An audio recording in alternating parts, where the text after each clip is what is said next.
Firman di dalam Alkitab ini bukan seluruhnya firman Tuhan. Ada firman Tuhan dan perkataan manusia. Aku tidak menyangkalnya. Tapi pendeta beragama sering memberitahu kami bahwa seluruh pekerjaan dan firman Tuhan ada dalam Alkitab. Alkitab seluruhnya diilhamkan oleh Tuhan. Dan seluruh perkataan di dalamnya adalah firman Tuhan.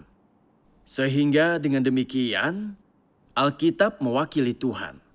Sudah lama hal ini juga menjadi keyakinanku. Namun sesudah bersekutu denganmu, kurasa ada masalah dalam hal ini. Kalau kita tidak mengubah sudut pandang ini bisa sangat merugikan kita, menghalangi kita mencari tahu dan mempelajari penampakan dan pekerjaan Tuhan. Kau sudah mengalami pekerjaan Tuhan yang Maha Kuasa di akhir zaman dan lebih memahami kebenaran. Tolong jelaskan lebih lanjut kepada kami tentang kebenaran ini. Apa yang salah dengan pemahaman kami? Paulus mengatakan dalam 2 Timotius bahwa Alkitab seluruhnya diilhamkan Tuhan dan bahwa semua perkataan dalam Alkitab adalah firman Tuhan sendiri. Inilah yang dikatakan Paulus. Bagaimana mungkin dia salah? Amin. Begini, banyak orang beragama meyakini bahwa Alkitab diilhamkan oleh Tuhan, mereka mempercayai perkataan Paulus. Tapi tidak ada yang meneliti apakah Paulus memiliki dasar untuk pernyataan ini. Mereka cenderung merasa demikian karena terlalu membabi buta mempercayai perkataan Paulus dan memujanya. Tapi apakah kalian pernah mempertimbangkan? Apakah perkataan Paulus sejalan dengan firman Tuhan? Apa perkataannya didukung oleh firman Tuhan Yesus? Atau didukung oleh firman Roh Kudus? Orang memakai perkataan Paulus untuk menyimpulkan bahwa Alkitab sepenuhnya diilhamkan Tuhan. Tapi, apakah ini selaras dengan firman Tuhan atau kebenaran? Jika pernyataan Paulus ini diteguhkan oleh firman Tuhan Yesus ataupun dengan Roh Kudus, kita dapat menerima dan mentaatinya. Artinya, itu akan sejalan dengan maksud Tuhan. Namun faktanya kita tahu bahwa Paulus dulunya melawan Tuhan Yesus, bahkan menentangnya. Faktanya adalah dia dulunya adalah pendosa besar yang melawan Tuhan Yesus.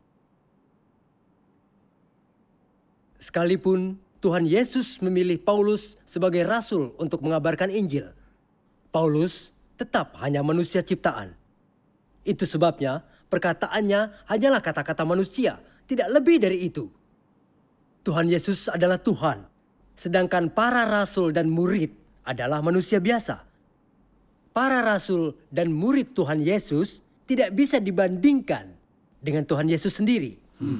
Karena jika perkataan manusia tidak diteguhkan oleh Tuhan Yesus atau Roh Kudus, kita tidak bisa membabi buta menerima atau mempercayainya, siapapun yang mengatakannya. Iya, itu benar. Jika tidak, maka konsekuensinya tidak bisa terbayangkan. Kalau kita mengingat masa ketika kaum Farisi mengecam Tuhan Yesus, banyak orang menolaknya karena mereka mengikuti orang Farisi. Mereka dilenyapkan karena mereka mengecam dan menentang Tuhan Yesus. Masa kita belum juga paham pelajaran ini sekarang?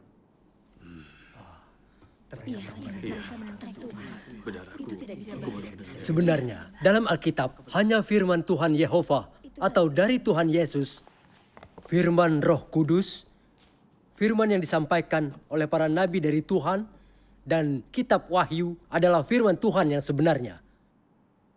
Selebihnya, hanya catatan dan tulisan manusia, bukan Tuhan. Ini semua terhitung sebagai kesaksian tentang pekerjaan Tuhan, dan tentu saja penting dalam Alkitab. Walaupun begitu, kita harus selalu ingat untuk tidak memperlakukan perkataan manusia sebagai firman Tuhan.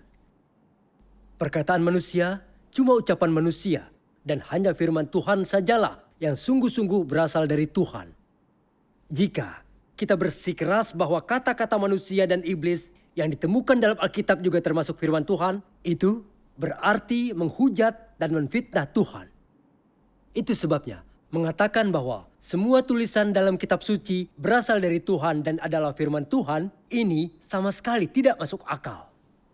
Iya juga ya. Wah, persekutuan ini benar-benar masuk akal dan sepenuhnya didukung oleh fakta. Alkitab memuat firman Tuhan dan perkataan manusia, tapi juga kata-kata iblis. Itu benar. Ini bukan karangan. Kebenaran itu begitu jelas. Bagaimana mungkin kita tidak menyadari ini sebelumnya? Mereka benar. Pandangan tentang Alkitab ini betul. Kita sudah begitu bodoh dan buta. Iya. Iya, benar. Sekarang mari kita baca firman dari Tuhan yang Maha Kuasa. Iya, aku akan membacanya. Sesungguhnya, selain kitab-kitab nubuat sebagian besar perjanjian lama, adalah catatan sejarah. Beberapa surat perjanjian baru berasal dari pengalaman orang dan beberapa merupakan hasil dari pencerahan Roh Kudus. Surat-surat Paulus misalnya, muncul dari pekerjaan manusia. Surat-surat itu semuanya hasil dari pencerahan Roh Kudus. Ditulis untuk jemaat-jemaat, berisi kata-kata nasihat dan dorongan bagi saudara seiman di jemaat-jemaat. Perkataan itu tidak diucapkan oleh Roh Kudus. Paulus tidak dapat berbicara atas nama Roh Kudus. Dan ia juga bukan seorang nabi, apalagi memperoleh penglihatan. Surat-suratnya ditulis untuk jemaat-jemaat di Efesus, Philadelphia, Galatia, dan jemaat-jemaat lain. Dengan demikian, surat-surat Paulus dalam Perjanjian Baru adalah surat-surat yang ditulis Paulus untuk jemaat-jemaat. Dan bukan wahyu Roh Kudus, juga bukan ucapan langsung Roh Kudus. Ia melakukan pekerjaan seorang rasul jemaat pada masa itu. Ia seorang pekerja yang dipakai oleh Tuhan Yesus. Dengan demikian, ia diberi tanggung jawab atas jemaat-jemaat. Ia dibebani dengan tugas melakukan pekerjaan jemaat-jemaat. Ia harus memahami bagaimana keadaan saudara-saudari seiman. Karena itu, ia menulis surat untuk semua saudara seiman dalam Tuhan. Segala hal, membangun dan positif, yang dikatakannya kepada orang memang benar. Tetapi tidak merepresentasikan ucapan Roh Kudus itu sendiri.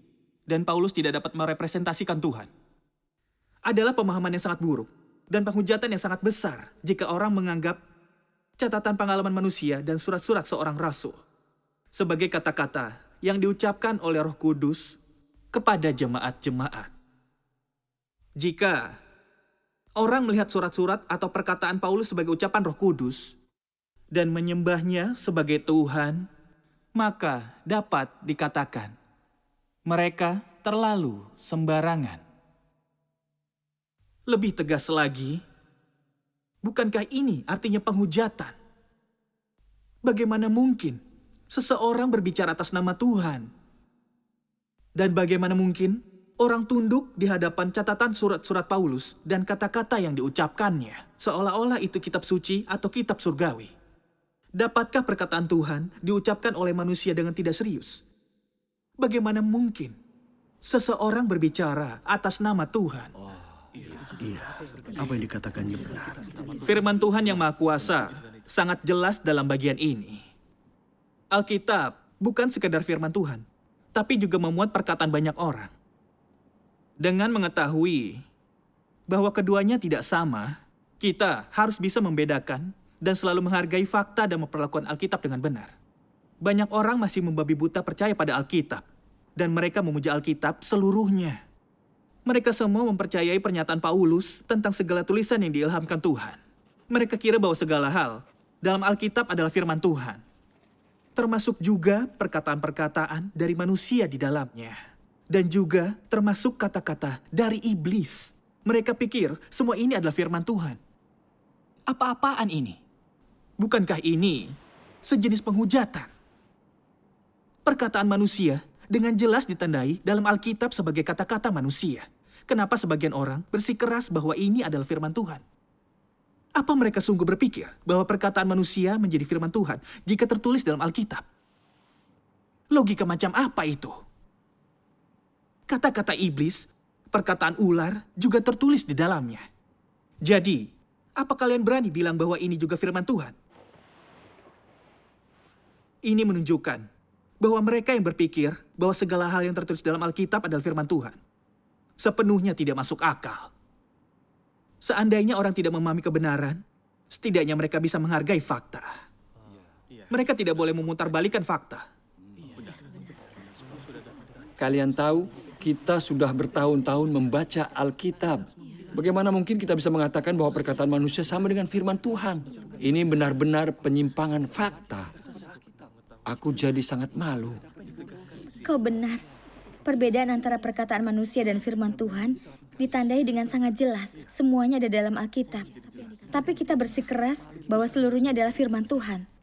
Kita begitu bodoh. Aku rasa perkataan Paulus sudah benar-benar menyesatkan kita. Aku setuju. Iya, kita semua tahu itu benar.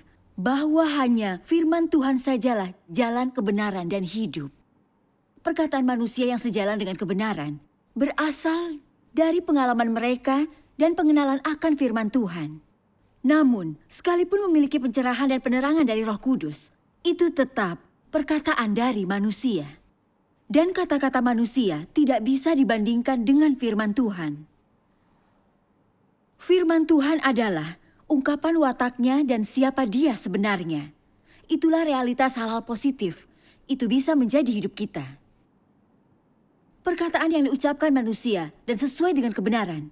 Semuanya berasal dari pengalaman dan pemahaman akan firman Tuhan dan kebenaran. Itu mewakili kepentingannya pada saat itu.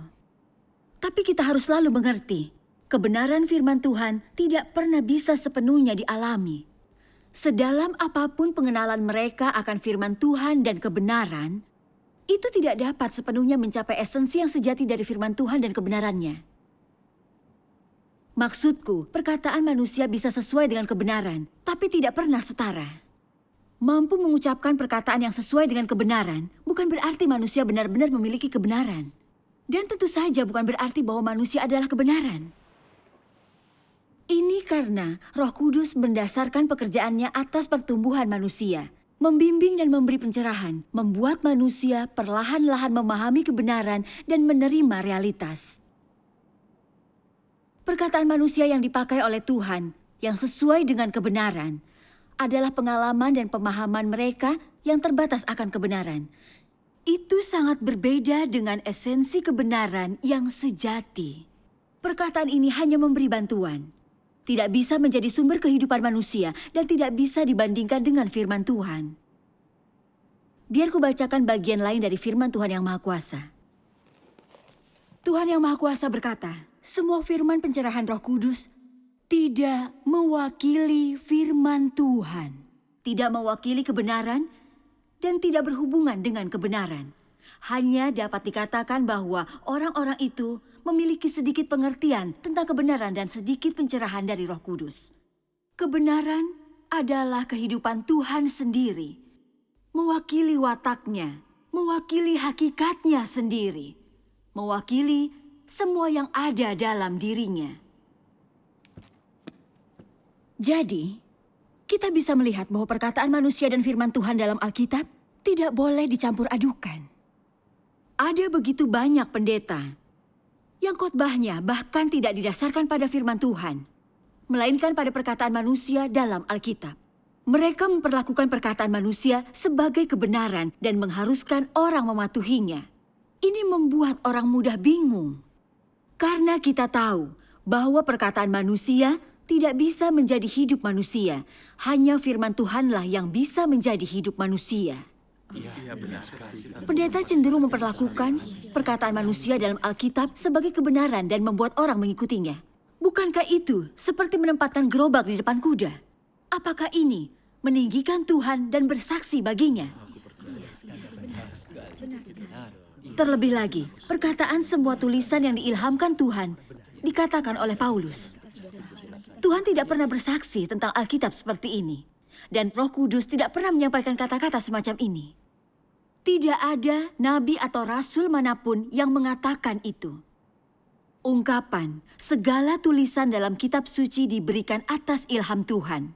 Yang dikatakan Paulus hanya mewakili pandangan pribadinya. Itu sebabnya jika orang berpikir bahwa Alkitab seluruhnya diilhamkan Tuhan dan bahwa Alkitab sepenuhnya membuat firman Tuhan dan mewakilinya, itu sangat keliru. Seperti inilah seharusnya kita memperlakukan Alkitab. Kita harus memandang fakta ini sejelas mungkin. Dengan demikian, Tuhan akan puas. Iya, benar.